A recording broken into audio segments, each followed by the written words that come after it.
It is time now for Money, Power, Politics. And the Trump administration's Federal Reserve pressure campaign is heating up. Last week, if you recall, the administration latched on to the Fed headquarters renovations to justify potentially firing Chairman Jay Powell. But today, Treasury Secretary Scott Bessent said a review. I'll tell you what, I could already tell she's going to say something stupid. But you got to respect the hand movements. Just today. Got to. View of the central bank could go well beyond that. Watch this. What we need to do is this guy right here, Terminator, Scott Bessent, worst nightmare for these guys. Clean cut, careful about what he says, hard to argue with, very smart, knows what he's talking about. Yeah, this guy, if I had to guess, is probably the biggest thorn in Democrat side right now. I'd put him above, frankly, everybody other than Trump. examine the entire Federal Reserve institution and whether they have been successful. Has the organization succeeded in its mission? You know, if this were the... That's a great question. And I know on paper their mission is going to be something like controlling interest rates for the sake of U.S. citizens, but in reality, in practice, in execution, their mission is to do the bidding of the Democrat Party. So are rates really high? Absolutely. Is there a good justification? No. Are they succeeding in the Democrat mission? Absolutely. Did they drop rates right before the election? Yes. Why? Was there numbers that justified that? No.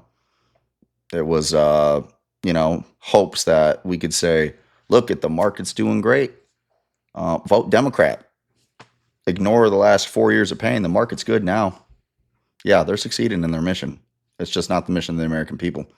The FAA, and we were having this many mistakes, we would go back and look at why has this happened? Ernie Tedeschi joins us now. He's the Director of Economics for the Budget Lab at Yale University. And my friend Justin Wolfer is Professor of Economics and Public Policy at the University of Michigan. Ernie, I want to turn to you first, because a week ago, when it was just this, they've overspent on the headquarters, there must be lying, there must be fraud, that's one argument.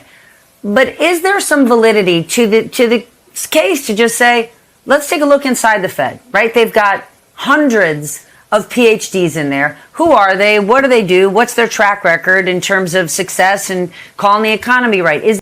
Hundreds of PhDs. Man, I read, I got to look up the exact stat, but from what I heard, they have a ton of employees at the Fed, like massive number. Yeah, hundreds of PhDs. Is there an argument that Bessent may be onto something here?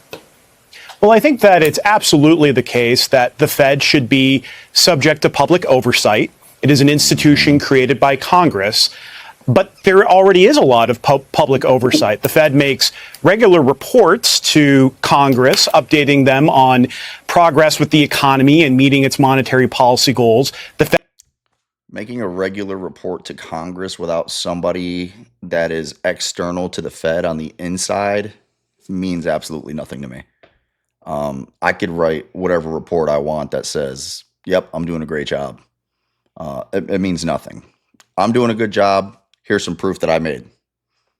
We good here? But I think that's by design, frankly. It's a bit of a broken system. Fed chair and the Board of Governors, of course, is appointed by the president with the approval of the Senate. And let's remember that the Fed's goals, the Fed's dual mandate, price stability and full employment, they didn't make up those goals. Those were goals that were given to the Fed by Congress, by the people through Congress. So their mission is price stability. Where the hell were they the last 4 years when we were all drowning, watching inflation go through the roof while our paychecks remained the same, or some even dropped off some? That doesn't look like they're completing their mission to me.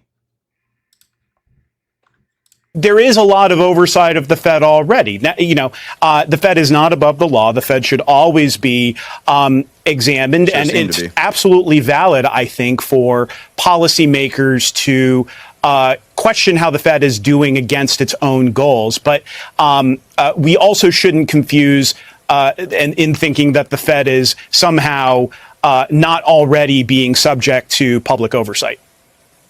I think that's the most important point, because people who aren't in the know just assume they're just fat and happy down in Washington with People who aren't in the know. That's us.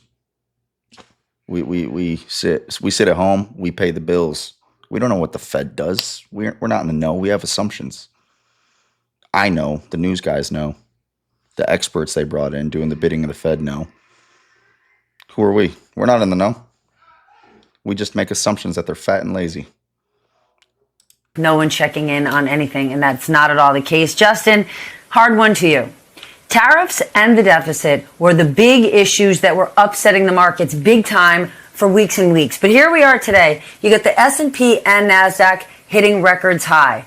Do investors not care about these issues anymore? Because last I checked, the big, beautiful bill is going to crush us in terms of debt. And we already know what we're facing potentially with tariffs. How come the market doesn't seem... Last time she checked, the big, beautiful bill is going to crush us. So what she's saying is the market's doing pretty good. What are they, stupid? We know this big, beautiful bill is going to crush us. So news anchor here, who has her script, knows the market should be going down, but the people who actually invest and put their assets on the line have no clue. What are they? They must have just lost sight. They must be slipping up. to care? Well, you've given me two great flavors to discuss there, tariffs and terrible budgets. Thanks, Steph. Don't know what to make of that. Look, here's actually the most important thing that's true about markets. If you look at every single day where Trump has backed his own instincts, when he's imposed new tariffs, every single time he's done that, markets have gone down. When he's backed off, every single time he's done that, they've gone up. When he went ahead with the big, beautiful bill, that caused markets to tank. When they backed off on a few of the more extreme elements, straight back up. When he threatened to fire Jay Powell, markets went down. When he backed off, they went back up. Literally. I'd love to see some proof of that. I don't recall any time where Trump threatened Powell and the market dropped. I find that extremely hard to believe. I think the market would be very excited at the loss of Powell, frankly. Australian probably knows better, though. Still really high, but they're still really high, and all that stuff is still on the table. Absolutely. That's a weird... You know what that means? If they cut him off right there, that means he started saying some stuff maybe they didn't want to air, because that was a very weird spot to end the segment. I disagreed with everything that guy said, so it'd be interesting to hear what he said next. They got to get their talking points out, though.